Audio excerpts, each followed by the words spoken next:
Hello, everybody. I hope you're doing well.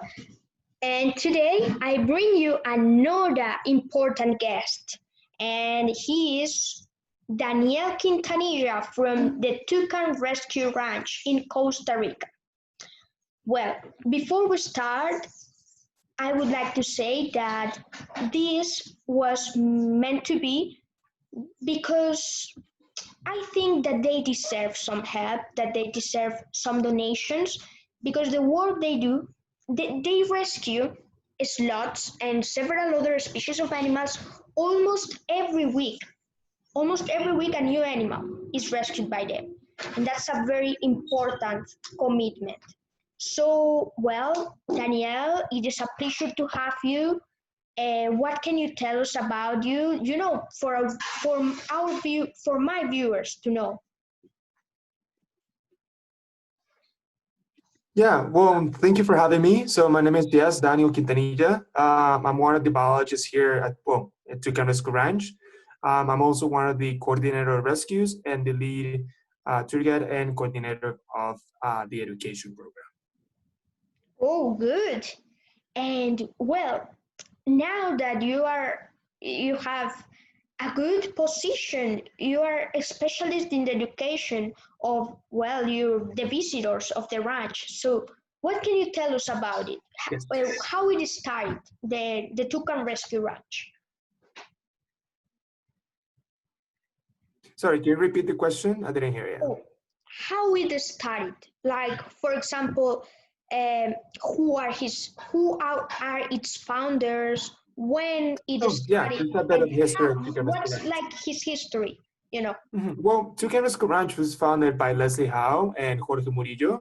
Leslie was born in the United States, but she got raised here in Costa Rica, actually in Nosara and Guanacaste in the North Pacific. And it was founded in 2004. She arrived in the country in 2003, so just a year after, with the only purpose at the beginning to rescue toucans. That's why we're named. Sorry, We received the first sloth. Oh yeah, I didn't hear you very well. In that one, there was like kind of an. Yeah, probably it's cutting off a bit. I don't know if it's my fault. Oh no, no, Probably no, it is. don't worry, it's completely fine. But yeah, I heard that you started rescuing toucans, and Yes. So, well, and how did you start to rescue sloths? so Or it has a really interesting story because MINAE, that is the environmental police or agency in Costa Rica, they called Leslie saying, hey, we have a baby sloth. And Leslie said, there's no way, I'm only rescuing toucans and birds, that's it. And then Jorge, that is her husband, pretty much convinced her to rescue just one. And she said, all right, so we're going to rescue just one adult sloth, and that's going to be it. Well, Minai showed up at the gate with a baby sloth named Millie. And then Leslie just fell in love with sloths, and we have received sloths ever since. oh wow, so it all started with one sloth, and then you became like, well, you still rescue toucans, right? But Yes, we now do.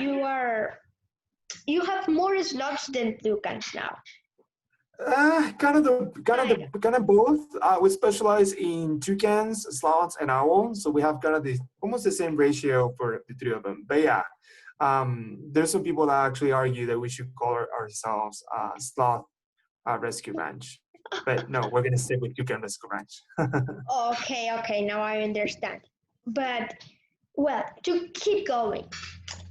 Now I have read about your site, about the sanctuary, and you are one of the world's first people to hand raise uh, a species of toucan.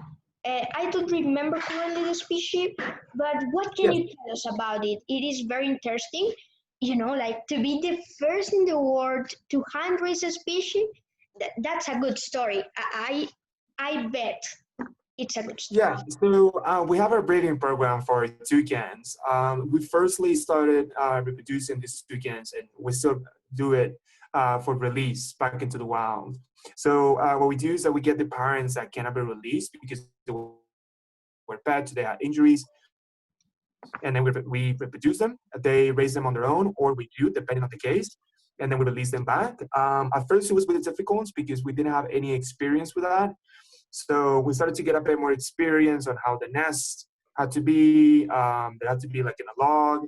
The diameter of the hole has to be really specific, otherwise the toucan would not use it.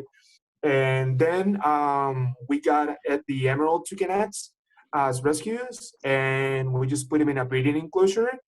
And with all the conditions that we already learned from previous or different species, and they reproduce, and then we release the chicks back into the wild, and we believe that we're the first to do that in the world, and we're really, really proud of it. Oh wow, emerald toucans. Yes, They are those are so the smallest beautiful. species of toucans in Costa Rica. Wow. And what are the other species you specialize into of toucans Well, and of sloths? yes, so we specialize pretty much in toucans, sloths, and owls. That doesn't mean that we don't receive anything else. We do. We receive a lot of other things. But yeah, we mostly focus on toucans, owls, and obviously sloths. We do receive parrots. Sadly, that's one common intake, if you will, if you want to call it like that. That is because it's illegal in Costa Rica to have this type of animals as pets or any type of wildlife, Costa Rican wildlife. But it's kind of like a common practice for people, or at least older generations used to have a lot of these animals as pets. So we receive a lot of parrots and parakeets. And we do rescue opossums and squirrels and a bunch of other animals, except reptiles and amphibians. My God, almost all the animal species of Costa Rica, except Almost. like you said, all. Almost. And what is the ratio in, like which ones are rehabbed and which ones aren't? I mean, yeah, what is the ratio? Are most of them are released into the wild again, or it is some of them? So actually, the majority of the animals that we receive in the ranch, we release them. The percentage is between 50 to 80%.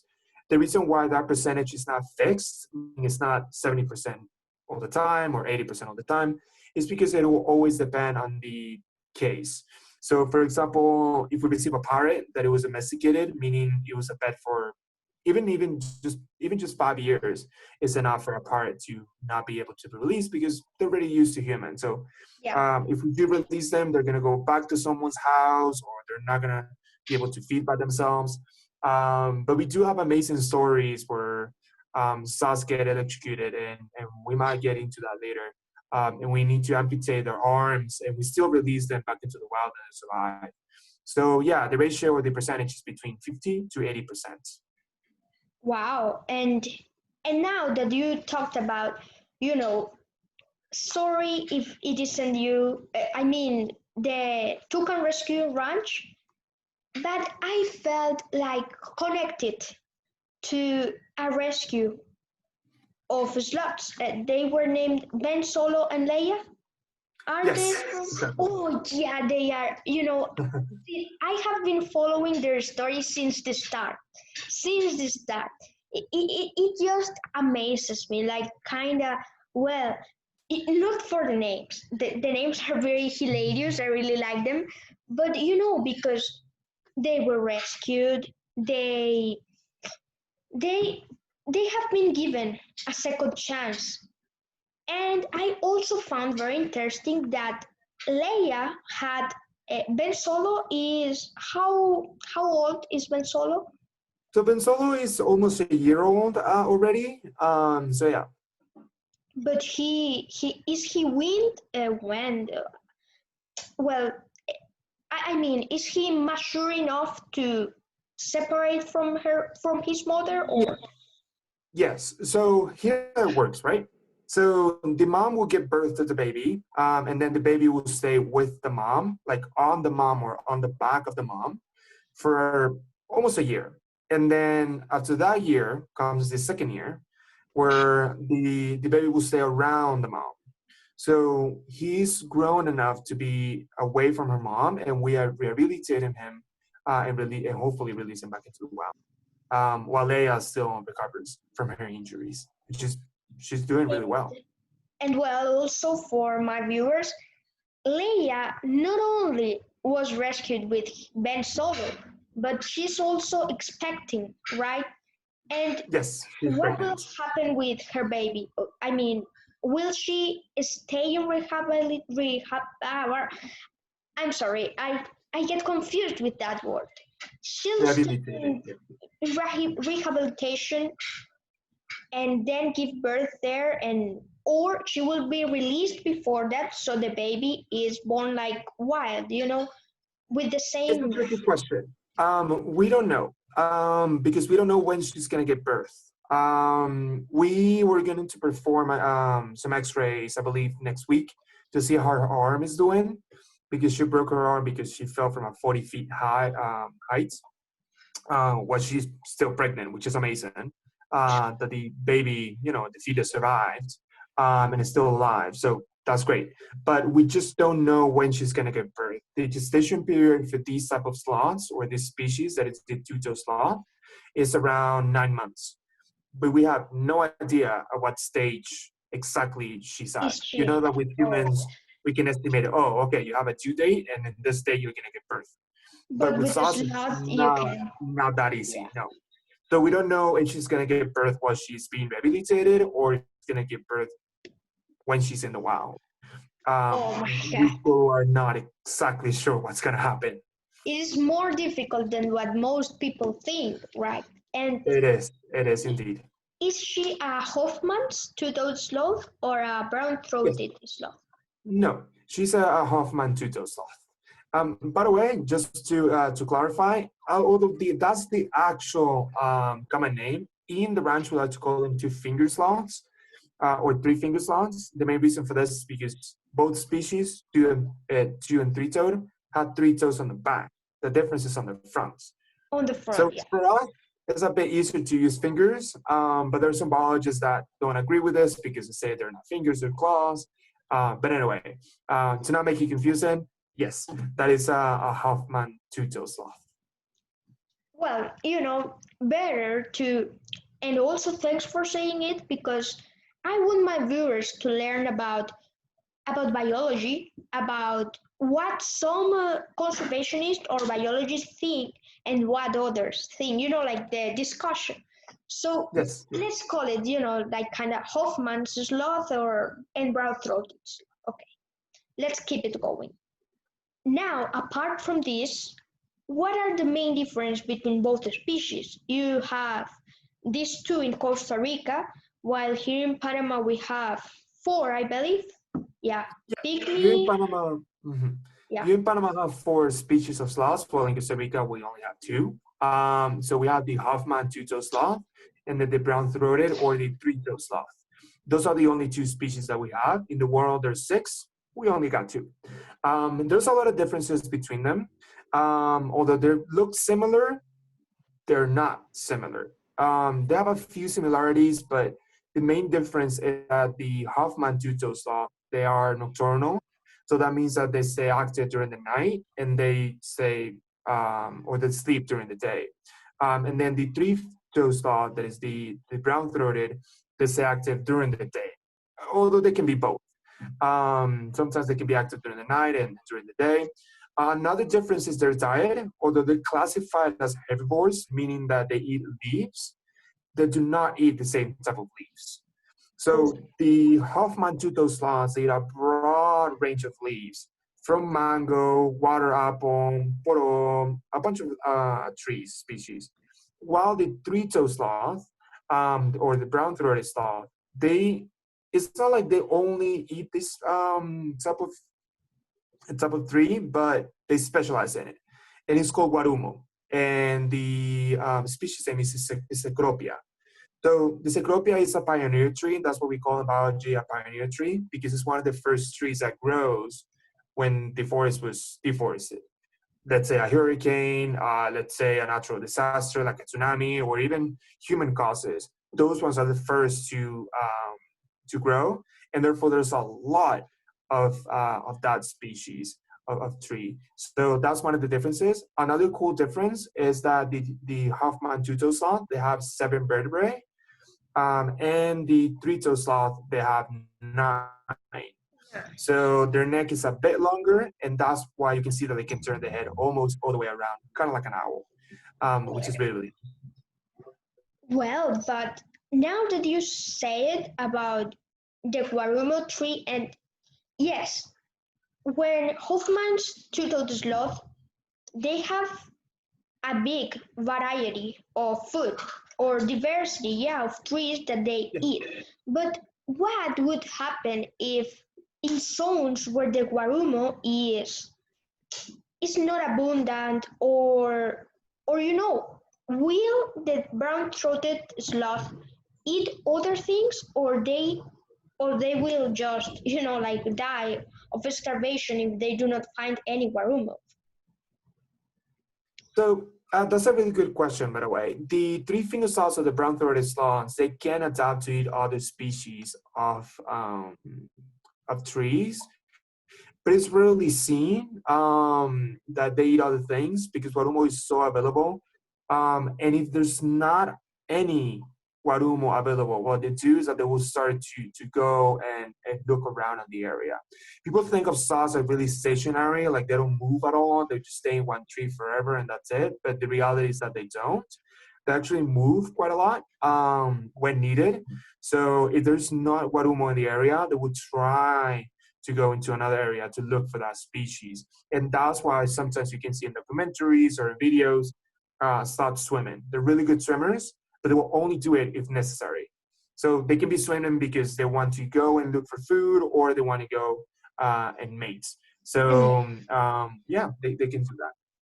Well, that's a good example. Here we have a big wildlife refuge in on Barro Colorado Island, and there have been, yeah, several studies. Even people that go in boats there, they can normally, well, not normally, but sometimes see the sloth swimming between the island to the mainland. So Mhm. now that you say this, it is very important to know that, well, if, for example, this tree decreases its, I don't know how to say it, but if there's not a big abundance of these trees, then this lost would be in a serious trouble, right? I mean, Exactly. it is their main food, Yes. and they can eat, like you said, from other trees. But if you get their main food, they would be without, well. Exactly. Yes. And not only the trees are the food, but the trees are their habitat. So yes, they can die in serious situations where there's a lot of deforestation. And sadly, that's one of the threats that the states face, among other things that probably we'll discuss in a minute.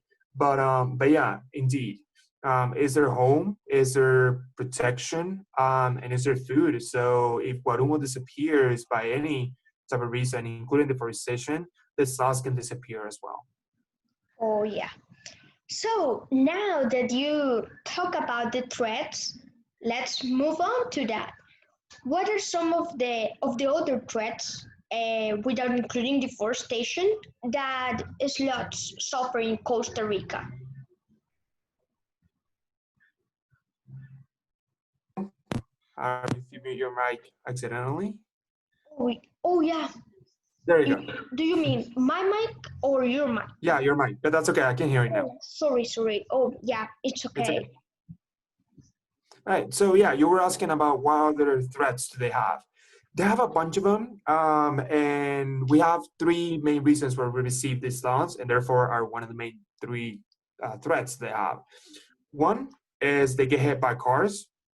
So roads are a huge, huge impact. But there are solutions to that, like bridges, not like a human bridge, but more like a road bridge that can be used so they can cross without getting hit by traffic. The second one is electrocution. So they get electrocuted by power lines.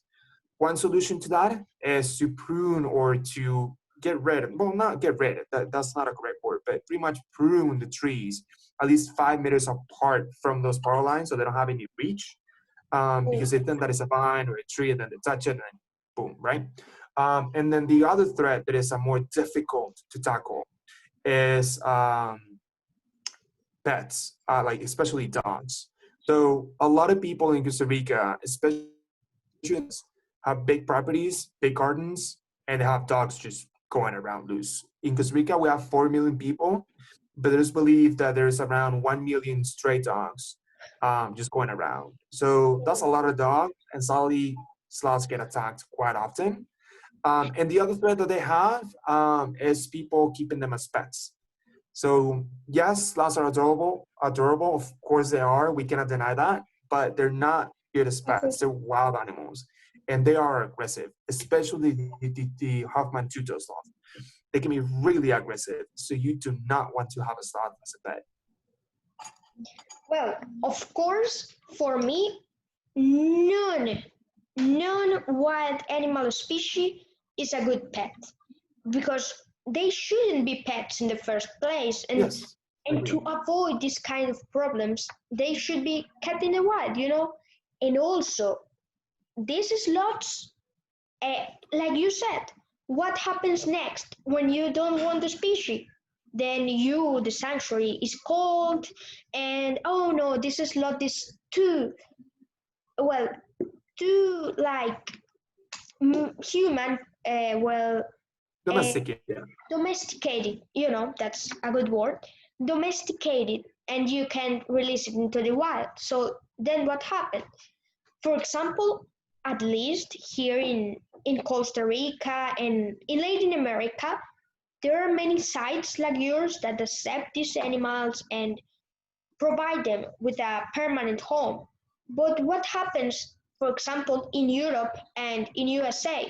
Okay, these are not wild native species, but animals like tigers, like lions, and when they do not find a home for them, they are just euthanized because there's no space in sanctuaries in any of that places. Yes, exactly. That's what happens a lot. And not only with sloths, but with many other species. There are other species, for example, that are invasive. Sloths are not invasive, but there are other species that are invasive. So people are like, oh, I don't want to have this anymore. I'm just going to release it here, although it's not its habitat and it will die. And then it happens the contrary, where it will reproduce, they don't have any predators, and then it will actually do more harm than good. So to avoid all this mess is to avoid having animals as pets, at least wild animals. You can have a dog, you can have a cat, you can have a bunny, whatever you want, but definitely not animal. Exactly. And now that we touched this topic, I have two questions for you. The yes. first one, are there any invasive species that threaten some of the animals you rescue at the Toucan Rescue Ranch?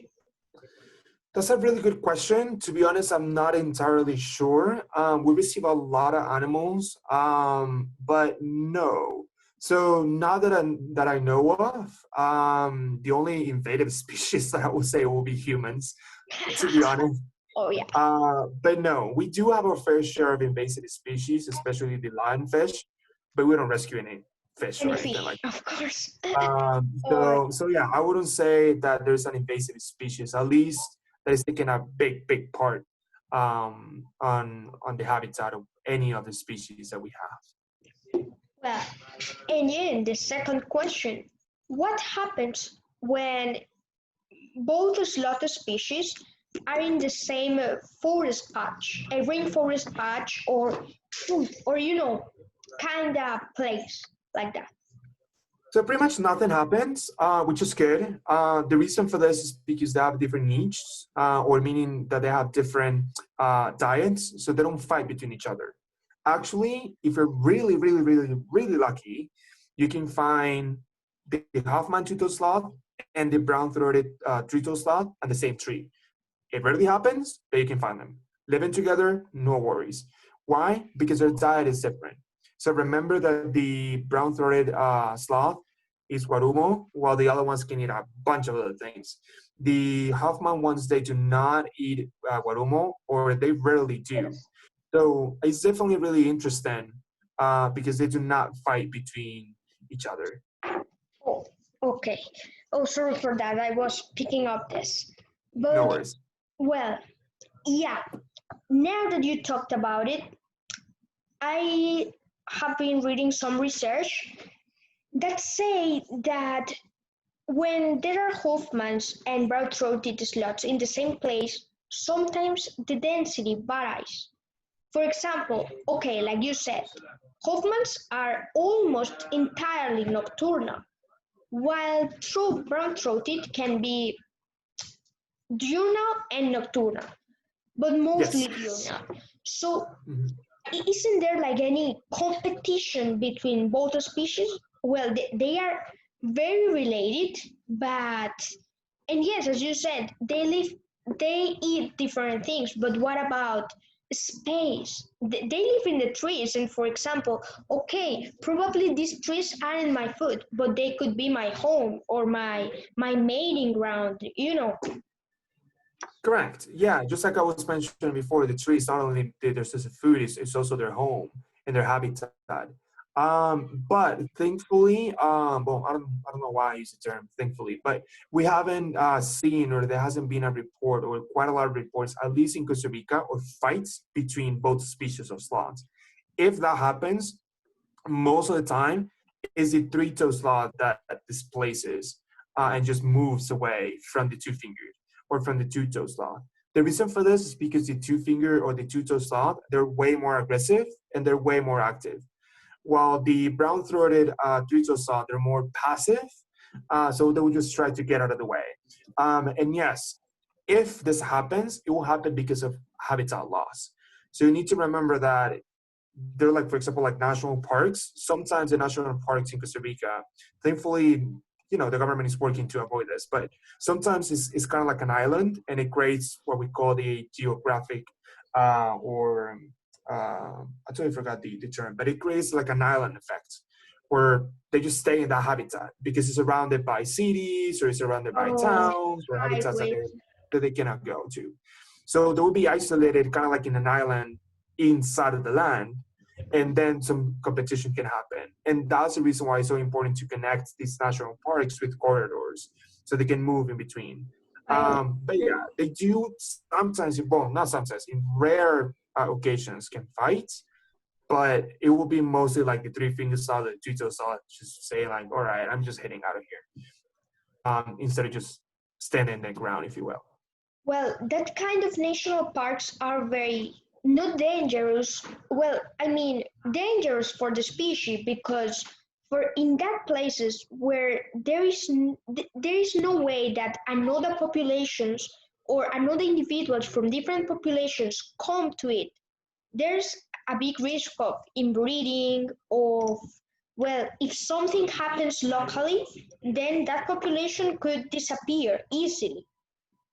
Now, Exactly. Well, it will always depend on the species. Nature has its own ways, for example, to avoid interbreeding, or at least the outcome of the interbreeding is to keep breeding and then create a new species, at least that sudden. That's the reason why the macaws that we have in Costa Rica, we have two species. Officially, we have the scarlet macaw and the great green macaws, but then we have hybrids, but they're not fertile. Like they cannot reproduce between each other. So then they just die. So that's kind of like a nature mechanism to avoid them from reproducing and creating a new species. oh yeah. But yeah, interbreeding can happen with sloths. We haven't seen that. I meant inbreeding. Inbreeding is when a closely related is a closely well. Inbreeding is when a closely related individual produces a offspring with another closely related individual. Yeah, It's but we need to understand. Yeah, no, I totally agree. Yes, but the thing is that in the case with the sloths, although they have similar traits, they're not similar genetically or even regarding evolution. So they would not be able to breed with themselves No, or between each other. no. I think Sorry, I'm that definitely misunderstanding your question. I think that the confusion here is that interbreeding and inbreeding are two different things. Interbreeding is, like you said, between species, Right.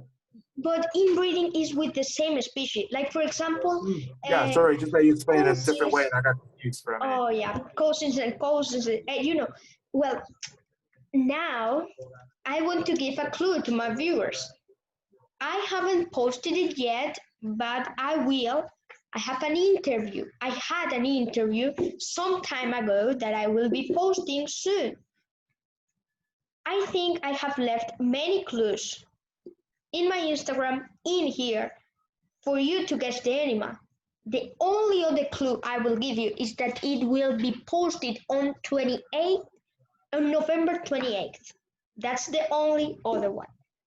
But most of the things that we are touching in this interview are deeply related to the animal that the interview will be about. Yeah. Well, let's continue. Sorry for well, not sorry for that, but that's about Yeah, it was just a another confusion interview.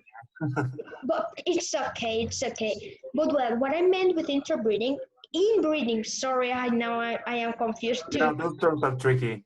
It is, there are many species, and even this is happening in some zoos, that when there is not enough genetic diversity, or yeah, several genetic lines, all the animals in the population start becoming related to one another. So when they breed, they are just like inbred. Yeah, they can have evolutionary disadvantages And, against other. Yeah. and that can happen when all the individuals are from the same population. That's when I brought the topic that, for example, the parks that are like Okay. island, well, if well, not the government, but if the biological corridors aren't created, they will eventually become genetically, it will end up in a genetic bottleneck when they can't keep breeding because they are just super inbred. But well, Yeah. going, I also, now that you talked recently about the grow bridges on the trees, I was, well, since a long time ago, about the efforts of Associação Mico-Leão Dourado, about the golden lion tamarin in Brazil. Well, they have this kind of bridges in many highways and many roads that are in the golden lion tamarin habitat. Of course, these aren't cheap, but it is like an opportunity to avoid road crossing and being stepped over by cars. So, are they common in Costa Rica? Uh, do these exist for slots?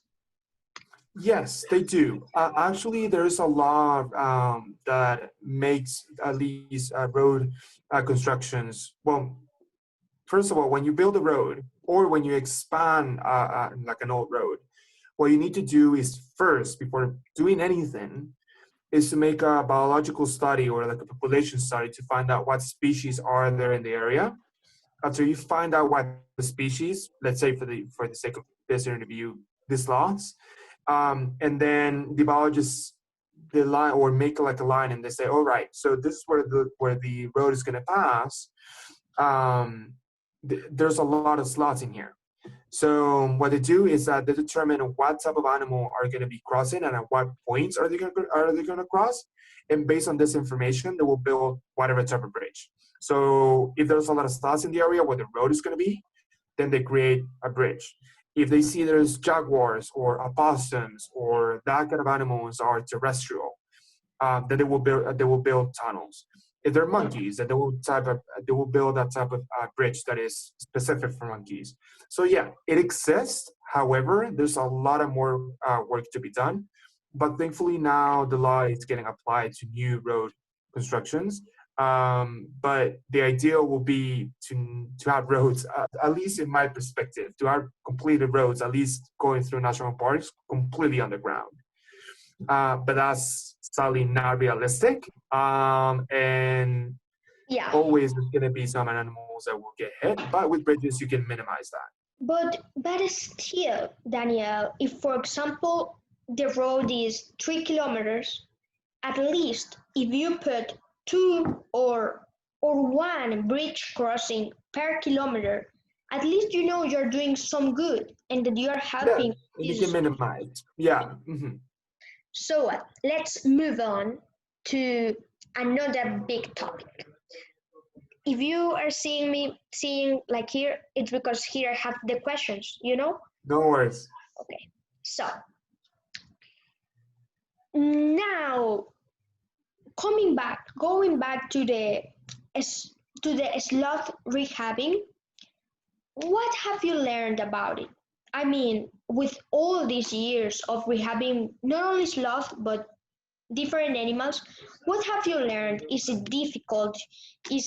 Are there challenges along the way, and what are some of them? So yes, we have learned so much, and we continue to do so. There's a lot of challenges, and it's hard to rehabilitate sloths, especially sloths, because the metabolism is really slow. They will take also a long time to recover from whatever type of injury they come out with, and it's a whole team to rehabilitate a serious case of a sloth. Let's say at an execution where we had to do an amputation. It requires at least 2 or 3 vets to do the amputation and 2 or 3 to continue the rehab. And there are more biologists and more vets to making sure that this lot that is an amputee, if it gets an amputation because of the electrocution, survives. So once we release them back into the wild, we follow them for 6 months to make sure that they are okay. And that's really, really interesting because we have learned a lot about their behavior and how can we apply this knowledge into the rehabilitation. So we can compare the natural behavior with the behavior of the cells that we are releasing, and we're saying, all right, so do they match? Perfect. If not, then there's a problem.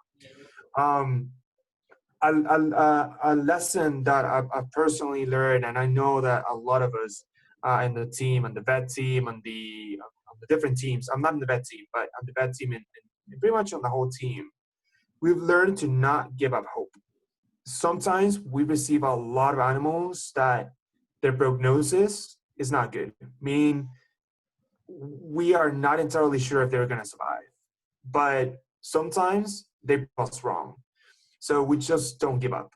No matter how bad the case or how bad the animal looks, we just don't give up. And that happened with Oatmeal. Oatmeal is one of the competitors for the South Armine Games right now. She's a two-finger sloth, and she came in really in a really bad shape, really, really, really bad shape. We never gave hope. She didn't, and now she's thriving, and she will be released back into the wild. So that's probably one of the most important lessons, in my opinion, that we have learned. Now that you talked about it, well, yes. Now, in conservation, in rehabilitation, in almost everything, we need to cooperate with one another, sharing Yes, knowledge, acquiring knowledge, and it is just for the greater good. So, do your organization cooperates with other NGOs in Costa Rica or other rehabbing centers or rescue centers? yes, we do. So we have a partnership with the Sloth Institute. So the Sloth Institute is based on the Pacific. Our headquarters are in the Central Valley, so we're in the mountains, and our release site is in the Caribbean side. But their headquarters of the Sloth Institute is on the Pacific, and we have the Save Sloths Together program. So in collaborations with them is how we can track the sloths and how we can have people on the field to track the slots we're releasing to make sure that they are okay. Also, they give us a lot of knowledge on the slots because they do a lot of research on the slots that we can use for the rehabilitation. So we do have a partnership, a really, really close partnership with them. So you are covering half of the country.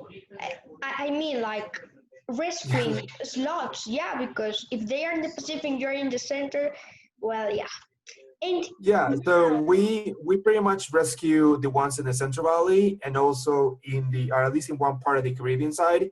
And we don't deal too much with the Pacific, although they're more for like research than rescue. So they're not a rescue organization. They're more like a research organization. research, yeah, I Hmm. also follow them.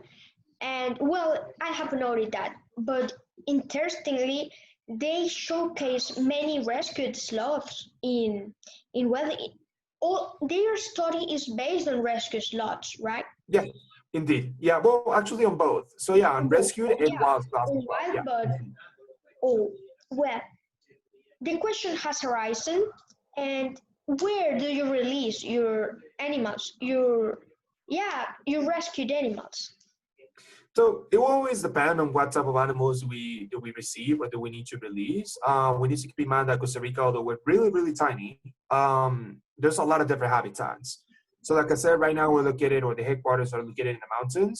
And the Hoffman two-toe sloths, they can live both in highlands and lowlands. So sometimes we release them right here in the mountains. There is a reserve around 10 minutes away from us that is called Bosque Caricias. That it pretty much borders the Braulio Carrillo National Park. It's one of the biggest land parks that we have. So sometimes we release them in here. The birds, we release them in our property as well, because we have a lot of at least we have a river that crosses the property, and there's a lot of forest there. So we release Like them on you site. have your own rainforest in the property, something like Kind that. of. It's a really small one, but yeah, we have kind of like a corridor that goes up to the national park. So if these animals wish, they can go to the national park from there, especially birds. But our main release site is in the Caribbean side. It's called Sarapiquí. It's not on the coast. It's actually like 2 hours away from the coast. But yeah, that's our main release site in the Caribbean side.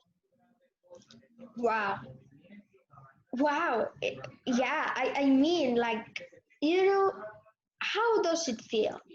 How does it feel to release these animals back to the wild after so much? Because, well, yeah, most of these cases are because of injuries or being kept as pets. And how does it feel to finally release an animal that has been that has suffered a lot, um, It, no matter the it, case? it's difficult to explain how does it feel, because it, yeah, to be honest, I have no words how to describe it. I'm trying to look for them desperately because it's just an amazing, amazing experience. I mean, you just mentioned it. They come here with, well, not here, but they come to the ranch with severe injuries.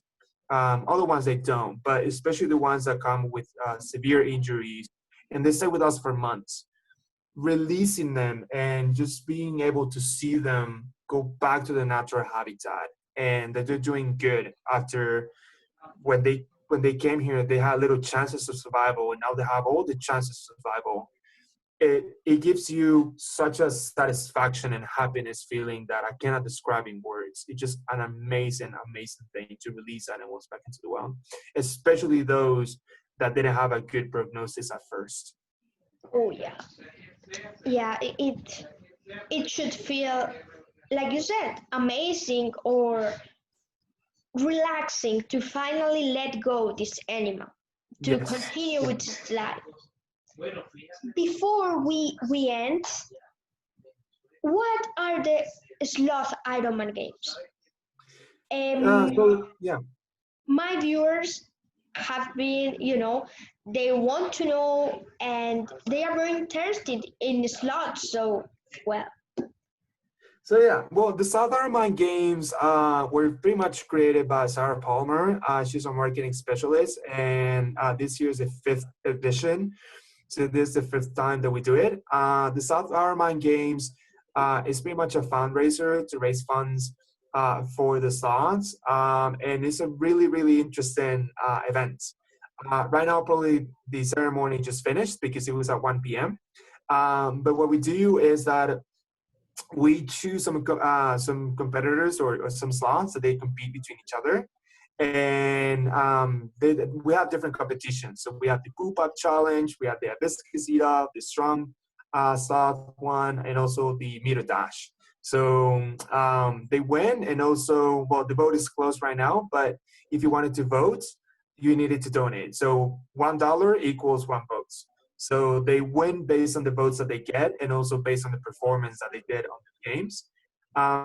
This year's South Armine Games, the funds that we're getting is pretty much for the relief fund that we have due to COVID-19, the impacts that we have had in the ranch. But yeah, all that money that we're raising is going to go directly towards the relief fund, so that way we can still receive slots and keep releasing them back into the wild and pay for all the medication and all that kind of stuff that is How required. how has COVID-19 affected you? I mean, if you have a relief fund, if if all these things were done, I mean, it would need a lot of money, right? And Yes. So operating a rescue center that has 300 or so animals is not an easy or cheap thing. So COVID-19 has definitely impacted us a lot. The reason for this is because we mostly relied on visitors to go to the ranch and see the animals. And we offer tours and everything. I'm the lead tour guide, and we did a lot of tours. And to be honest, I quite missed that. And it's been almost 8 months of total closure due to the pandemic. So we haven't got the funds, at least from that directly. So sadly, we had to cut some funds in a lot of programs, but we tried, and we're doing our best to try to not make the animals feel the effect of COVID-19, like nothing is happening. So probably the only thing that the animals are thinking is like, wow, there's not a lot of people like it used to be, but that's it. So yes, the relief funds. We also are offering virtual tours. So if you want to join that, you can visit our website and everything. Um, so thanks to the virtual tours that we're offering and the relief fund and these campaigns, including the South Armine Games and other fundraisers that we have had, it's thanks to that how we had not closed our doors to rescues. So although we're close to the public, we're not close to rescues. I'm one of the coordinators of the rescues. Actually have the emergency phone right here behind me, so in any moment can ring. Hopefully it won't. But yeah, we can still receive thanks to all those donations. But that's COVID-19 has definitely hit us in a way that we had no idea that it was going to be. I am glad that you you have achieved all of this no matter what. And of course, for everybody, not only you, for many NGOs, for many people, that for somebody or for many people around the world, this pandemic has meant a big economic loss, a big economic depression, like the one in the 1930s. Well, Yeah, it's actually comparable to that one, sadly. yeah. Yes. So I would like to say to my viewers, to everybody, if you can donate to this beautiful cause, to this great NGO, all what they do is rescue and help beautiful species, beautiful Costa Rican species, toucans, sloths, owls. Just donate. They really need it and they would appreciate it. Thank Please. you. I it's nothing. I wanted to do this interview also during these pandemic times to raise awareness about your work and the one of several NGOs, but also to encourage people to donate, because what you do probably for many is nothing, but for me it is impressive. It is many things. It means many things. Yeah. Thank you so much for the opportunity, and you exposing us to your platform is something that we really, really, really appreciate and happy to be part of. So thank you so much. Also, I would like to say that Sloth Day was last week. Yeah, Yeah, it was on Tuesday, last Tuesday. last Tuesday, and that this interview is meant to celebrate the World International Sloth Day and also the culmination of Sloth Ironman Games, right? Yeah. Yes, that the competition ends, but even though the campaign still goes on until the 31st of October. Exactly. No matter what, no matter if the games are finished, you can still donate and help this beautiful cause. Now, before we finish this amazing interview, Danielle, would you care to say a last inspiring message to raise awareness about the work you do and to inspire my people to donate, to keep doing what they want to do for the environment, to do something? Yeah, well, first of all, thank you for the opportunity. I just want to tell or say to your audience in advance, thank you for your donations. But another great way that you can do to help these animals that we have here in Costa Rica, but also in the world, is to avoid having them as pets. That's one of the best things that you can do to not have an animal as pet. And yeah, and just share this story with your friends.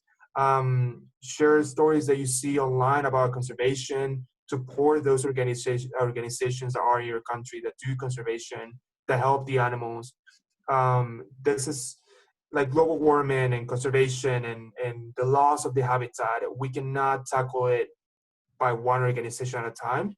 We all need to get together, multiple disciplines. If you're only a student, if you're a biologist, if you're working in an office, it doesn't matter. You can still put your grain of sand, as we say it in here in Costa Rica, and to make a mountain out of it. So small contributions make a huge difference. Just sharing and talking about this with your friends can make the world better. So yeah. Thanks for that message, Danielle. It is for me like not a tradition, but something that I always do.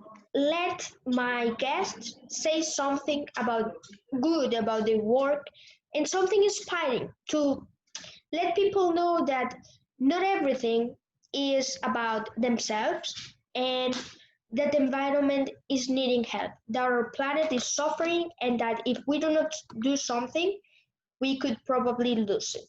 Yeah.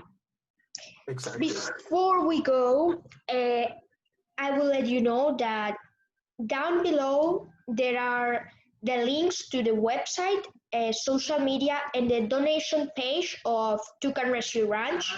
You can donate, follow them, like them, and well, also please subscribe to my channel, like, and keep seeing my videos. This is all done to showcase and highlight the work that these NGOs do for the environment. Thank you for your time, Danielle. It is a pleasure for me to have you here, and I hope that in the future we can do more events together. I agree. Thank you so much for having me. Well, bye, people. Have a nice day. And remember, interview coming out on 28th, on November 28th. If you find out what's the animal, the secret animal that the interview is about, please tell me and I can give you a shout out on the next video. Bye. Have a nice day. Thank you, Danielle. Bye.